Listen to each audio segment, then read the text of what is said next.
I have a question from chapter 28, verse 20.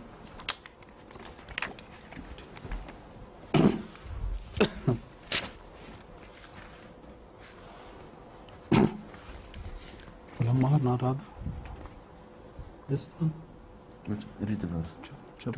قال إني أريد أن قال إني أريد أن أنكحك. Chapter 28, verse 20. 28:20 is different. 28. I see. Sorry. Yes. أعوذ بالله من الشيطان الرجيم. قال إني أريد أن أنكحك إحدى ابنتي هاتين على أن تأجرني 8 حجج فإن أتممت 10 فمن عندك وما أريد أن أشق عليك ستجدني إن شاء الله من الصالحين. Their father said to Moses, I intend to marry to thee one of these 2 daughters of mine on condition that you stay in my 8 years. If you complete 10 years, it will be of thine own accord. And I would not lay any hardship upon thee. You will find me, if Allah wills, of the righteous. What is the significance of the condition على أن تأجرني 8 حجج? 8 حجج. I think this is said by him under divine command, because as events developed later on, then we begin to understand the meaning of 8 حجج. That is the time of Moses' life. If about 8 years are added to that, then he reaches the full maturity age of 40. Normally, or usually, it is that age of full maturity when prophets are made. So it's just not accidental that he said 8. 8 years was a time when once completed, we know that Allah commissioned him as his prophet. Because after 8 years, he took leave instead of waiting for the 10. And while on way to the wilderness, he was called by God and shown that fire of which we know.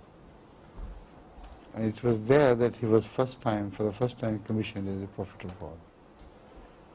So this 8th year has a very important significance to the whole events of life which were to unfold it later on.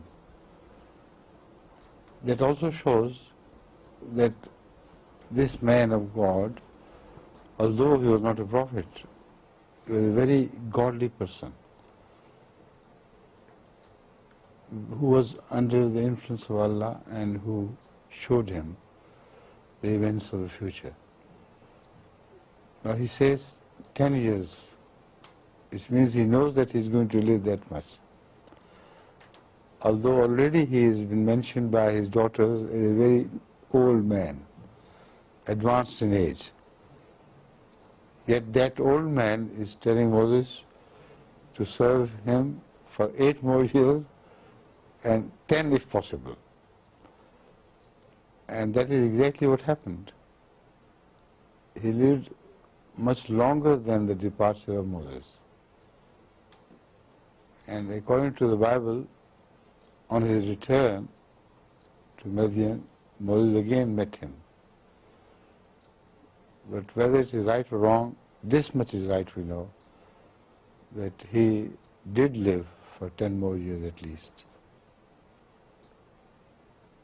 Right? Moreover, it should be clearly understood that when Moses took leave of Hazrat Shuaib, he did not intend to return to Egypt at that time. It was farthest from his mind. He only took leave to settle somewhere else and not to be a burden on his family after he was married for a long time and he had raised his own family. Now, it is not very sure whether children were born out of that wife or not. They are not mentioned anywhere. So it is possible that she did not bear Moses any children. But both of them decided to leave the house of their father and settle elsewhere. This is very evident from what passed between Moses and God when he saw the light above. When Allah told him that you are my prophet now, I returned to Pharaoh, he hesitated. He said, how can I return to him? And I have on me their blood, which they would revenge. So evidently, he was not returning to Egypt with his wife at that time. He was only seeking a place elsewhere.